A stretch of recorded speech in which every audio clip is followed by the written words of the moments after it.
हो गया। आज बता रहे हैं आपको अपस्ट्रॉफी एस के बारे में। इसके बारे में बोलिए। ये है अपस्ट्रॉफी एस।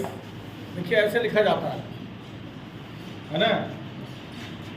अपस्ट्रॉफी एस का ये रूल है, नियम। जब ये आप याद कर लेंगे, इसको समझ लेंगे, तो इसके आधार पे ट्रांसलेशन लगा सकते हैं। समझ गए? तो वही समझना है आपको। ध्यान पूरा ब्लैक बोर्ड पे होना चाहिए। समझ गए? बाकी कहीं ध्यान नहीं रहना चाहिए। देखिए ये कॉमा के तरीके का है। किस तरह है? जैसे हिंदी में आप कॉमा लगाते हो, वैसे कॉमा के तरीके का है, इन्वर्टेड कॉमा के तरीके का।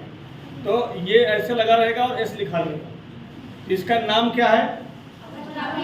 Apostrophe S. क्या नाम है? तो देखिए लिखा है इंग्लिश में अपस्ट्रॉफी एस। ठीक है, तो इस तरीके से रहेगा। तो उसको पढ़ना है क्या? Apostrophe S. सब लोग बोलिए। हाँ, अपस्ट्रॉफी एस। या इसको, इसका एक नाम और है, इसका एक नाम और है। क्या नाम है? Apostrophe plus S. Apostrophe plus S. ठीक है, तो अक्सर लोग प्लस एस नहीं बोलते हैं, अपस्ट्रॉफी एस ही कहा जाता है। ठीक है, आप लोग भी अपस्ट्रॉफी एस ही इसको बोलेंगे। देखिए, मनुष्यों और जानवरों, कौन कौन? मनुष्य और जानवरों के अधिकार। अधिकार समझते हैं ना? जिस पर हमारा हक होता है, जिस पर हमारा हक होता है, उसी को बोलते हैं अधिकार। मनुष्य और जानवरों के अधिकार। तो केवल मनुष्य का नहीं, मनुष्य में तो हम लोग आ गए, लेकिन जो जानवर है उनके भी अधिकार। तो मनुष्यों और जानवरों के अधिकार या संबंध। संबंध का मतलब रिलेशन, रिश्तेदारी। जैसे राम की माता जी है ना, पवन की मौसी जी, ऐसे रिश्तेदार। समझ गए? उसको बोलते हैं संबंध। क्या बोलते हैं? संबंध। तो मनुष्यों और जानवरों के अधिकार या संबंध को दिखलाने के लिए, ठीक है, इंग्लिश में, अंग्रेजी में अपस्ट्रॉफी एस का प्रयोग मनुष्यों और जानवरों के अधिकार या संबंध को दिखलाने के लिए नाउन के अंत में। कहा? नाउन के अंत में। नाउन समझते हैं ना? Yes sir. किसी भी नाम को नाउन कहते हैं। Yes sir. दुनिया में जितने भी नाम है सब नाउन है। ठीक है, स्थान का नाम हो, जानवर का नाम हो, व्यक्ति का नाम हो, ये सब नाउन कहलाते हैं। तो नाउन के अंत में अपस्ट्रॉफी एस लगाया जाता है। नाउन के अंत में किसके अंत में लगाया जाएगा? नाउन के अंत में। किसके अंत में? कहीं कहीं अपस्ट्रॉफी एस के बदले सिर्फ अपस्ट्रॉफी ही लगाया जाता है। कहीं कहीं पर अपस्ट्रॉफी एस नहीं लगता है, केवल अपस्ट्रॉफी लगाया जाता है। क्या कभी आप लोग लगाए हो केवल अपस्ट्रॉफी? बोलो। ट्रांसलेशन आप लगाते हो, क्या कभी केवल अपस्ट्रॉफी लगाए हो? नहीं लगाए हो तो लगाओगे। यही याद करने के बाद ट्रांसलेशन जब आप लगाओगे तो इस बार आपका सामना होगा किससे? केवल अपस्ट्रॉफी लगाने से। तो कहीं कहीं अपस्ट्रॉफी एस के बदले, उसके बदले मतलब उसके जगह पे कहीं कहीं अपस्ट्रॉफी ही लगाया जाता है। कहाँ अपस्ट्रॉफी एस और कहाँ सिर्फ अपस्ट्रॉफी लगेगा। कहाँ अपस्ट्रॉफी एस लगेगा और कहाँ सिर्फ अपस्ट्रॉफी लगेगा। अपस्ट्रॉफी लगेगा। इन नियमों को ध्यान में रखना है। और इसी पढ़ाई की शुरुआत हुई है कि कहाँ पे अपस्ट्रॉफी एस लगेगा और कहाँ पे केवल अपस्ट्रॉफी लगेगा। इसी नियम को बताने का, ये बताने के क्रम में ये पहला नियम है। अब देखिए पहला नियम क्या है। इसके ज़्यादा नियम नहीं है, ज़्यादा से ज़्यादा 2, 3 या 4 नियम होंगे। 3 या 4 नियम में आप जो है अपस्ट्राफी एस के मास्टर हो जाओगे, विद्वान। क्या हो जाओगे? हाँ, विद्वान किसको बोलते हैं? जिसको जानकारी हो, उसी को तो बोलते हैं। कि कोई बच्चा जन्म लेके विद्वान पैदा होकर ही आता है? नहीं आता है। तो इसको पढ़ने के बाद तो उसके क्रम में ये पहला नियम है।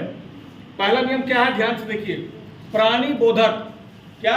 प्राणी बोधक। प्राणी बोधक का मतलब जिससे किसी प्राणी का बोध हो, जिससे किसी प्राणी में मनुष्य भी आ गए और जानवर भी आ गए, जीव जंतु भी आ गए। तो प्राणी बोधक सिंगुलर नाउन के अंत में, प्राणी बोधक अपस्ट्राफी एस लगता है। ठीक है, प्राणी बोधक सिंगुलर नाउन के अंत में। सिंगुलर नाउन का मतलब यह हुआ कि एक वचन। सिंगुलर का मतलब एक वचन, जिससे एक संख्या का बोध हो, जिससे एक संख्या का बोध हो, वह सिंगुलर होता है। जैसे बॉय मीन्स लड़का, और जब बॉय बोलेंगे एस लगा देंगे तो हो जाएगा बॉय मतलब लड़के। तो सिंगुलर नंबर मतलब एक, और प्लूरल नंबर मतलब एक से ज्यादा, बहुवचन। तो प्राणी बोधक सिंगुलर नाउन के अंत में प्राणी का बोध हो और सिंगुलर नाउन हो। क्या हो? अगर प्लूरल नाउन रहेगा तो अपस्ट्राफी एस नहीं लगेगा। सिंगुलर नाउन के अंत में क्या लगता है? अपस्ट्राफी एस लगाया जाता है। जैसे देखिए, राम की पुस्तक। अब यहाँ पर राम क्या है? प्राणी है। प्राणी बोधक मतलब प्राणी है। राम क्या है? प्राणी है। और यहाँ पर इसके अधिकार का बोध हो रहा है। ये जो किताब है या किसकी है? राम की। अधिकार मतलब जिसकी किताब रहेगी उसी का तो अधिकार होगा। तो राम की पुस्तक, और यहाँ पर ये क्या है? सिंगुलर मतलब एक ही तो है, केवल राम है। अगर रहता राम और मोहन की किताबें या राम और मोहन की किताब तो नहीं लगता। यहाँ पे सिंगुलर होना चाहिए। क्या होना चाहिए? एक वचन। तो राम की किताब, राम में लग गया अपस्ट्राफी एस, तो इसको क्या पढ़ेंगे? राम्स बुक। क्या पढ़ेंगे? और यहाँ पे अपस्ट्राफी एस का मतलब क्या हो गया? का के की। अपस्ट्राफी एस का हिंदी होता है का के की। तो राम की किताब, कहीं पर की रहेगा, कहीं पर का रहेगा, कहीं पर के रहेगा, ऐसे आएगा। तो राम की किताब, राम्स बुक। राम की पुस्तकें, अब यहाँ भी राम अकेला है तो राम्स हो गया, और पुस्तकें हो गया। यहाँ पुस्तक था, यहाँ क्या हो गया? तो बुक का क्या हो जाएगा? बुक्स। क्या हो जाएगा? राम्स बुक्स। मोहन की टोपी, अब मोहन भी यहाँ प्राणी है, नाम तो है प्राणी का, तो मोहन्स कैप। मोहन्स। मेरे पिताजी की कार, यहाँ पर प्राणी कौन है? मेरे पिताजी। My father. माय फादर्स, उसमें क्या लग जाएगा? अपस्ट्राफी एस। क्या लग जाएगा? My father's car. My father's, मेरे पिताजी की कार। मेरे चाचा जी का कुत्ता, चाचा जी यहाँ पे प्राणी है, मेरे चाचा जी। माय अंकल्स, इसमें क्या लग जाएगा? अपस्ट्राफी एस। ये जो का लिखा है इसके जगह पे क्या लग जाएगा? अपस्ट्राफी एस। तो माय अंकल्स डॉग। मेरे चाचा जी के कुत्ते, माय अंकल्स डॉग्स। अब यहाँ नोट में क्या लिखा हुआ है? अपस्ट्राफी एस या अपस्ट्राफी के तुरंत बाद दा का प्रयोग नहीं होता है। अपस्ट्राफी एस या अपस्ट्राफी के तुरंत बाद दा का प्रयोग नहीं होता है। अतः Rams the book, Rams the book, girls the pen आदि लिखना गलत होगा। अगर ऐसे लिखेंगे तो क्या हो जाएगा? गलत हो जाएगा। समझ में आया? तो अपस्ट्राफी एस के बाद द का प्रयोग नहीं करना है, ध्यान रखना है। अगर आप लगाते हैं तो वो गलत हो जाएगा। समझ गए? अब इसके आधार पे जो है ट्रांसलेशन आपको दिया है, चल लेके आओ, इसको दिखाओ। उसी के आधार पे ये बनाना है, ठीक से दिखाओ। ये बनाना है राम की पुस्तक, राम की पुस्तकें, मोहन की गाय, मोहन की गाय, रवि की कार, रवि की कारें, ऐसे ये पूरा बना के लाना है आपको।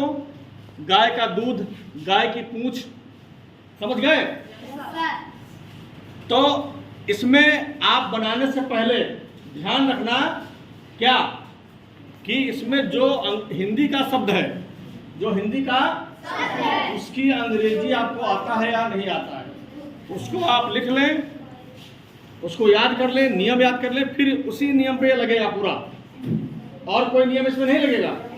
फिर अगले दिन दूसरा नियम आपको बताएंगे, फिर उसके आधार पर ट्रांसलेशन लगवाएंगे, ठीक है?